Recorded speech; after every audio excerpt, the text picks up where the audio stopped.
Now, from WYDC TV, this is Big Fox News at 10.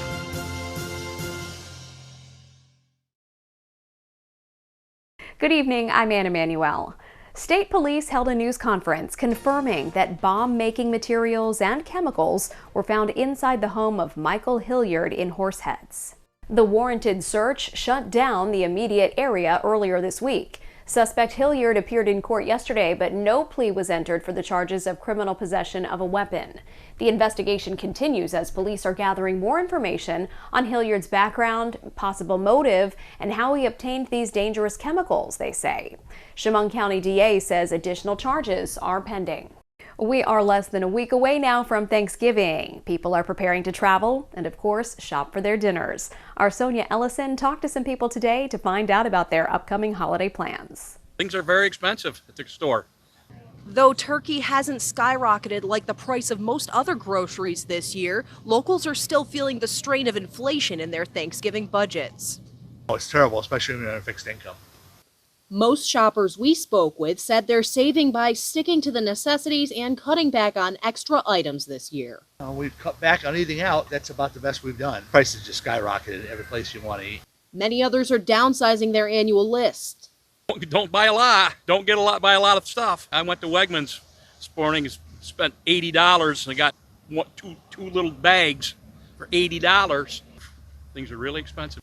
But others are saving by organizing potluck-style dinners. Everyone does a dish to pass, and that's about all we can do for right now. But if you haven't got the time to make the pumpkin pie, Stephanie at Your Sweet Treats in Corning has you covered. Pecan, apple, cherry, blueberry, whatever you're looking for, I'm willing to make it, and I usually have it in stock. Customers can pre-order a week or so ahead of time and leave the baking to her. I would love to take the time off of their hands and do the baking for them. I know that the holidays are just crazy for everybody. Not a bad idea, especially if you're traveling for Turkey Day. So even gas, everything adds up. But between budgeting groceries and travel, people are still making Thanksgiving happen. And I love Thanksgiving food, so I'm still going to be heading home.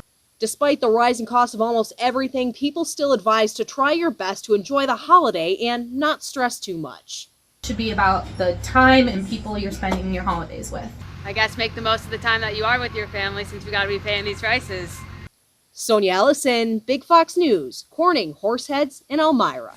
2 finalists were named by a search committee to become the City of Ithaca's first city manager. Current Chief Deborah Molinoff and Ithaca Government Administrator Delancia Browning.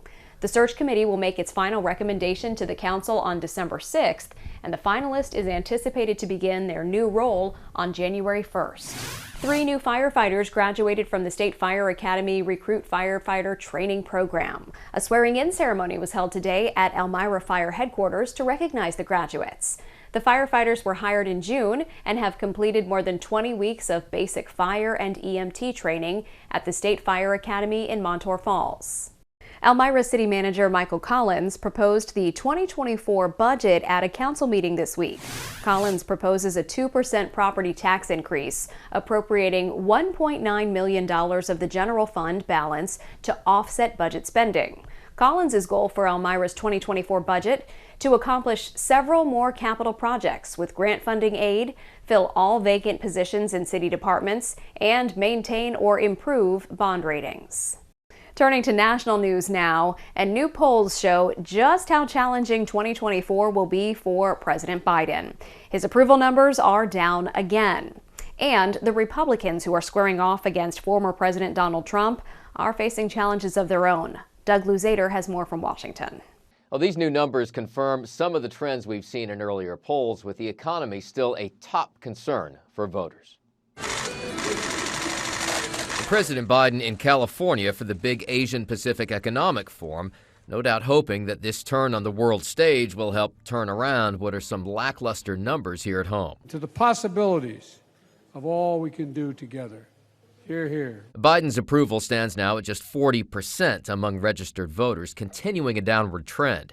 His biggest challenge continues to be the economy, with 89% extremely or very concerned about inflation, and most think the worst is yet to come. That may fuel some calls within his own party for him to step aside. And even Biden himself offered lavish praise for California Governor Gavin Newsom, who is widely seen as preparing to step in if necessary. Matter of fact, he could do anything you want. He could have the job I'm looking for. Maybe so, but of more immediate concern may be someone like West Virginia Senator Joe Manchin, who just announced he's leaving the Senate and considering perhaps a third-party bid, criticizing both Republicans and Democrats. So unless we push it, nothing will change. Our first poll since Manchin decided to leave the Senate shows him already at 5% nationally. Not enough to win at this point, but enough to potentially change the outcome of the election. On the Republican side, Nikki Haley and Ron DeSantis both ticked up just a bit, but so did Donald Trump, who is also the clear frontrunner in both Iowa and New Hampshire. And as far as the issues go, Republicans lead on the economy and border security, with Democrats ahead on abortion and climate change. In Washington, Doug Luzader, Fox News.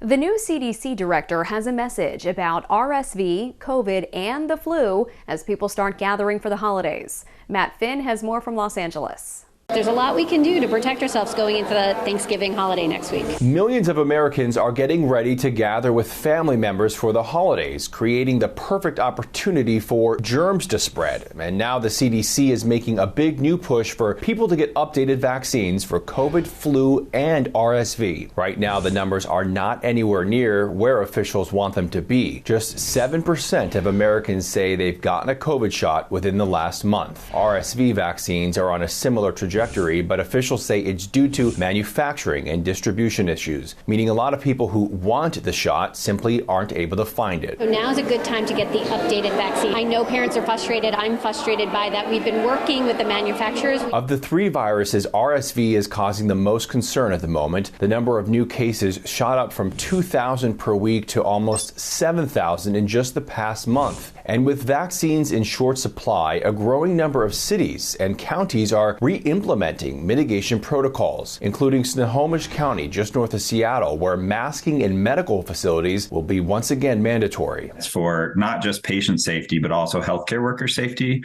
and the stability of our healthcare system, because we're seeing a lot of folks still having to call out from illness. The White House is calling this week a, quote, holiday vax week of action, urging the public to get updated shots before Thanksgiving. In Los Angeles, Matt Finn, Fox News. We'll have your weekend forecast after the break. Here's your local stock market update from Big Fox.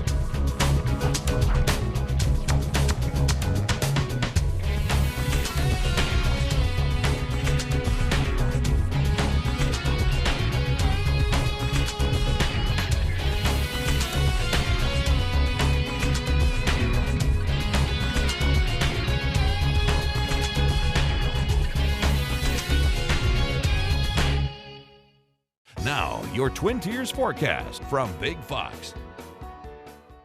Well, good evening. It has been a bit of a roller coaster of a weather week, especially looking at those temperatures rolling from having some small ups and downs early in the week and then having that trend that was even bringing us into those mid 60s yesterday. But a frontal system was sliding its way in as we stepped into the evening, starting to show some changes as it did bring in those rain showers, looking at accumulations anywhere from a few tenths of an inch upwards of about a half an inch. But with that frontal system, those rain showers are gradually dissipating and we are coming underneath that northerly wind that is bringing some of that cooling as we head into the weekend forecast, which we will start off our Saturday morning with temperatures into those mid 30s due to some cloud cover and that frontal system still departing. We're not going to see those temperatures significantly tumble, but what we'll notice is that we're not going to have significant warming, as what will be under is some cooler air masses from the north. So generally holding temperatures a few degrees below normal, and we'll even note that there is going to be another push of some moisture that is going to come into our Sunday. That could trigger some lake effect availability to maybe bring a few sprinkles to some wintry mix, even snow showers through higher elevations possible, but we'll have to keep an eye as it is a small and light chance. But we are going to keep an eye on a stronger system into our Tuesday that is going to trigger more rain chances, but then we're going to have some lasting impacts that could follow up into our Turkey Day forecast, which we know there is already lots of stress around this week, and weather definitely adds to that. Now for the near future, pretty quiet. As mentioned, we start off the day into those mid-30s, but not much warming takes hold. Even with some sunshine expected by the end of the day, we only have a high of about 43 degrees, so much cooler than those 60s we were having towards the end of our week. So holding into those lower 40s, comparing that to that normal high 48 degrees, we will be under a bit of a chill. Now you do see a little bit of that wintry mix there. Icon to the north, as what we'll see is that there will be some switching winds with a high pressure system overhead, and that will trigger some lake effect from time to time, even noting that into Sunday there might be a better push as we will get some more of those northerly winds with a short wave that's going to slide into our Monday, associated with another push of some cooler temperatures, as Sunday does have a little bit of a touch at more seasonable conditions there, 47 for a high, just matching up with that normal high. Now as we head into our Monday, as mentioned, it is going to be just slightly cooler, but we're back to sunshine and have light winds. But then this is where the weather does start to take a turn. We note that as we roll from Tuesday into Wednesday, we get some stronger wind gusts from the south, but then following up that system, we're going to have some strong winds from the north, and that is going to bring some frigid temperatures into the holiday, and it's also looking at the potential of bringing some lake effect snow showers. Now we still have to keep an eye on the impacts, how long that's lasting, the amounts that are in place, but note that we're at least going to get that first impact of that low pressure system bringing rain showers Tuesday and Wednesday with some gusty winds, and then those gusty winds will bring a push back into those temperatures as we head towards Turkey Day.